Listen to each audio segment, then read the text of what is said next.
The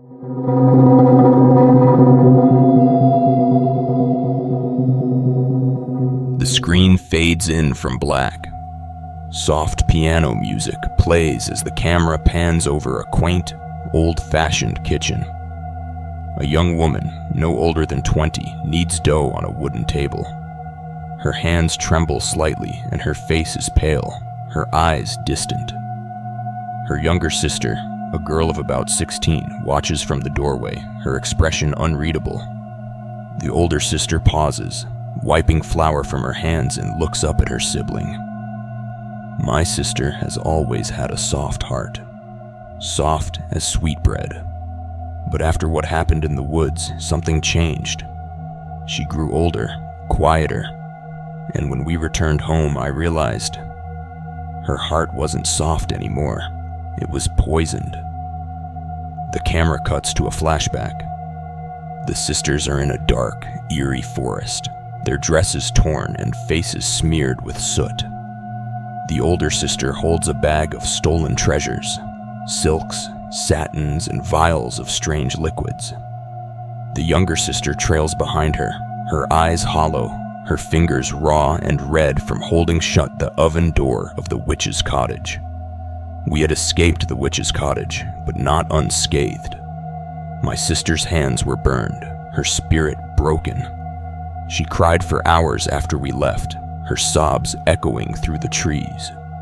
I held her as she wept, both of us covered in soot, the smell of smoke clinging to our clothes.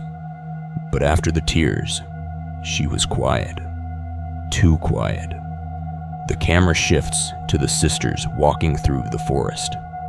The younger sister moves with purpose, her steps sure despite the lack of a trail.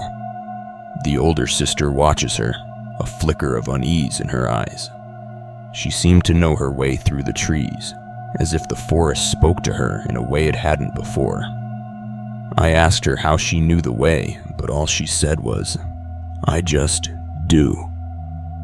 It was the first time I felt afraid of her. The scene transitions to the sisters arriving at their father's house. The door opens and their father embraces them, tears streaming down his face. "Thank the Lord you're safe. I thought I'd lost you forever." The older sister hugs him tightly, but her eyes are cold. The younger sister stands still, her face expressionless. He said we'd been lost, as if he hadn't known exactly where we were, as if he hadn't let our stepmother send us away to that witch.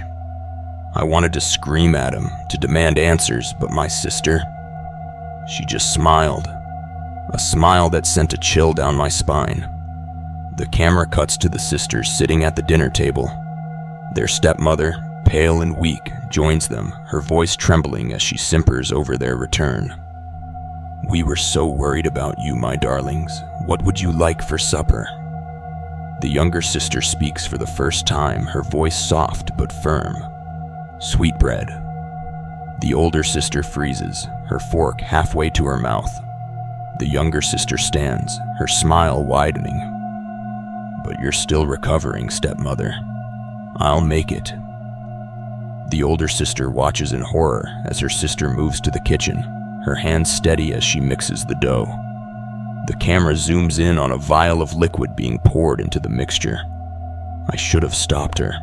I should have dragged her out of that house and run as far as I could. But I didn't. I just sat there, frozen, as she served the sweetbread to our parents. The scene shifts to the dinner table. The stepmother and father take their first bites, their faces contorting in pain as blood spills from their lips. The younger sister watches, her smile never wavering. "We were so worried about you, my darlings. What would you like for supper?" The younger sister speaks for the first time, her voice soft but firm. "Sweetbread." The older sister freezes, her fork halfway to her mouth. The younger sister stands, her smile widening. Younger sister. "But you're still recovering, stepmother. I'll make it." The older sister watches in horror as her sister moves to the kitchen, her hand steady as she mixes the dough. The camera zooms in on a vial of liquid being poured into the mixture. Older sister, narration. I should have stopped her. I should have dragged her out of that house and run as far as I could. But I didn't. I just sat there, frozen as she served the sweetbread to our parents. The scene shifts to the dinner table. The stepmother and father take their first bites, their faces contorting in pain as blood spills from their lips. The younger sister watches, her smile never wavering. You let her send us away. You let her try to kill us. Now you'll pay. The older sister grips her sister's hand under the table, her heart pounding. My sister has always had a soft heart, but now it's the kind of soft that kills. And I don't know if I should be afraid of her or grateful.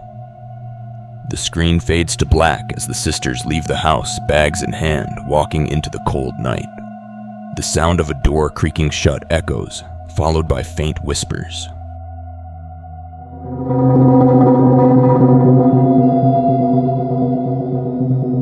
The screen fades in from black. The camera follows a car driving down a dark, empty road. The headlights illuminate a figure standing in the middle of the road, a girl in a singed dress, her skin pale and waxy. The driver, a young woman named Bet, stops the car, her hands trembling on the steering wheel. The girl gets in, her movements stiff and unnatural. The girl in the graveyard is your best friend, or at least she used to be. Now she's something else, something wrong. But you take her home anyway, because you can't let her go. Not again. The camera cuts to a flashback. Bet stands in a hardware store, staring at a wall of shovels. Her face is pale, her eyes hollow. She picks up a sturdy shovel, her fingers tightening around the handle. 4 days ago, I bought a shovel. 4 days I spent digging in the graveyard, my hands raw and blistered, the dirt clinging to my skin like a second layer. I told myself it was for closure, but deep down, I knew the truth. I couldn't let her go. The scene shifts to the graveyard at night. Bet digs frantically, the sound of the shovel hitting the dirt echoing through the silence. She uncovers a coffin, her breath catching in her throat as she pries it open.